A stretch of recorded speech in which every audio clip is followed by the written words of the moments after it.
Hello, welcome to Lemon Studios, where we talk anything and everything entertainment. I'm, of course, the Lemon himself, Zeke Lemon, and this is my review for Season 1, Episode 7 of Daredevil Born Again. But before we get into that, let's get the housekeeping out of the way. Shall I'm to leave a like, comment below, let me know your thoughts on Daredevil Born Again, and of course, hit that subscribe button as it helps me grow into my YouTube career. I would greatly appreciate it. Now, all that out of the way, let's get into the review, shall we? So, this episode, to me, I feel like I'm going to be in the minority because I said in my immediate reaction on TikTok at Lemon Reviews, make sure you hit the follow button on that one, is that I said I didn't necessarily love this episode. In a lot of ways, I think it's my least favorite out of the 7. Now, when you do an immediate reaction, you know, it's your raw feelings after the episode is over, and I'm not really able to process all of it. It's just how I'm feeling in that said moment. And then I always give myself the day to really analyze and really rethink the episode, maybe watch it again, just to really get a firmness on how I feel about it. Now, I still think it's within the bottom tier of the 7,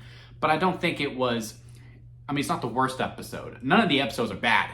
All the episodes have been very good. I will defend episode 5 until my dying breath if I have to. I think this season overall has been really good.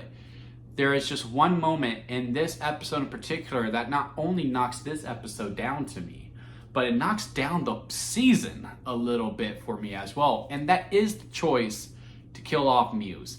And it's not necessarily them killing him off. It's just that it just feels abrupt again. It goes back to the issues that I had with, the earlier episodes. We present this character and we're like, okay, this is going to be a fun thing to really expand upon throughout the whole entire season. That's someone that we just check in with every once in a while. Maybe he gets away, maybe he goes to jail, but there'll be this going back and forth between these two characters for episodes to come. Oh, nope, we get it all wrapped up in one. Episode 1, we're like, oh, Kingpin's going for mayor. Okay, yeah, that'd be a nice little season arc. And we'll see how it progresses and how he battles to get these votes and how he gets to the mayor chair. That's gonna be, oh wow, he got elected in episode 1. Okay, cool. Okay, we have this White Tiger case. Okay, it's a little interesting here. Maybe, finally we get a nice little courtroom drama, something that we haven't had since, season 2?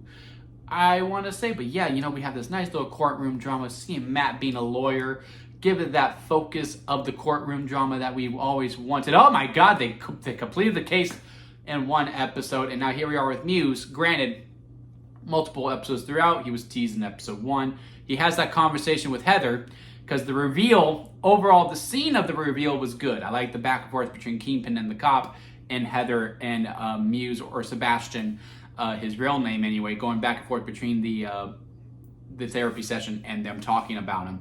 And that was all very nice. It's just after the initial introduction of Sebastian, when he talks to Heather at her book signing, which I want to say in episode 2, we don't see him, like him in his human form anyway, for the rest of the season until this episode. And it really, again, it just feels abrupt. I feel like we could have really built this up a little bit better. I would like to see some more of the sessions with it. Between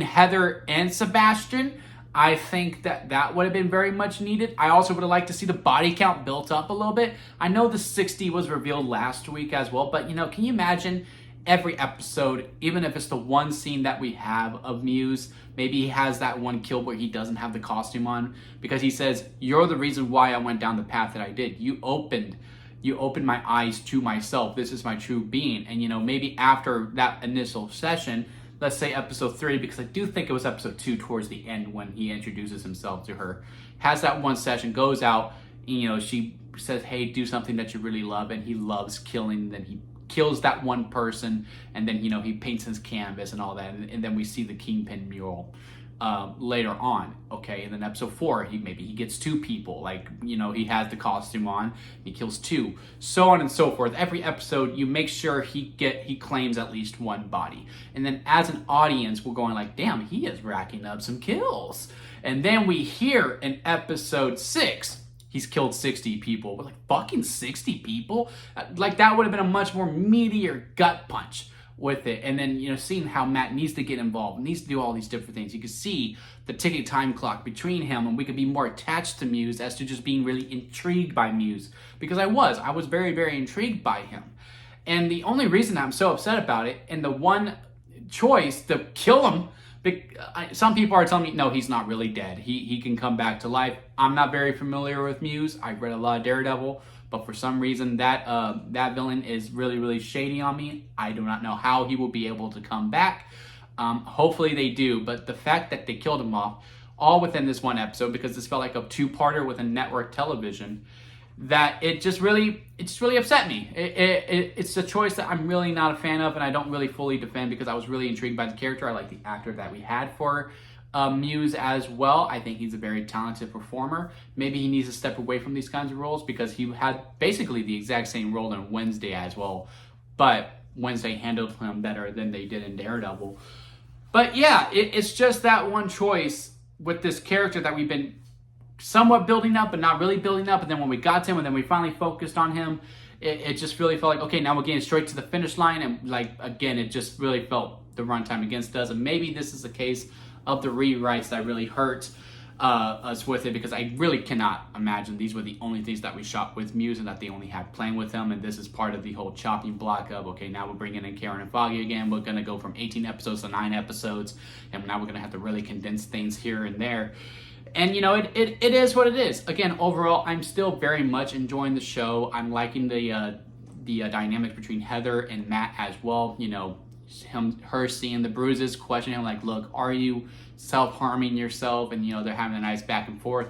At some point, she needs to find out. I guess she's going to be a much bigger player moving forward within the personal season. And, you know, I said this in my immediate reaction as well. This episode, to me, even though I'm not the hugest fan of it because of one decision, just one decision really knocked it down for me, is that, you know, this episode is going to be the catalyst for not only the season 1 finale, but for overall season 2, for overall season 3, because Heather is to stick around. At some point, she's going to have to find out, and what character dynamics will we be going through moving forward within that. So within that, it gets me excited for the future. But as of right now, still, even not 24 hours, but after a days of rest, waking up, still processing it, and then hitting play here, I'm not a huge fan of the decision, but we will wait and see, and we'll let it ride out. The show has gotten that part of me to be able to go, okay, I'm willing to go on the ride with you.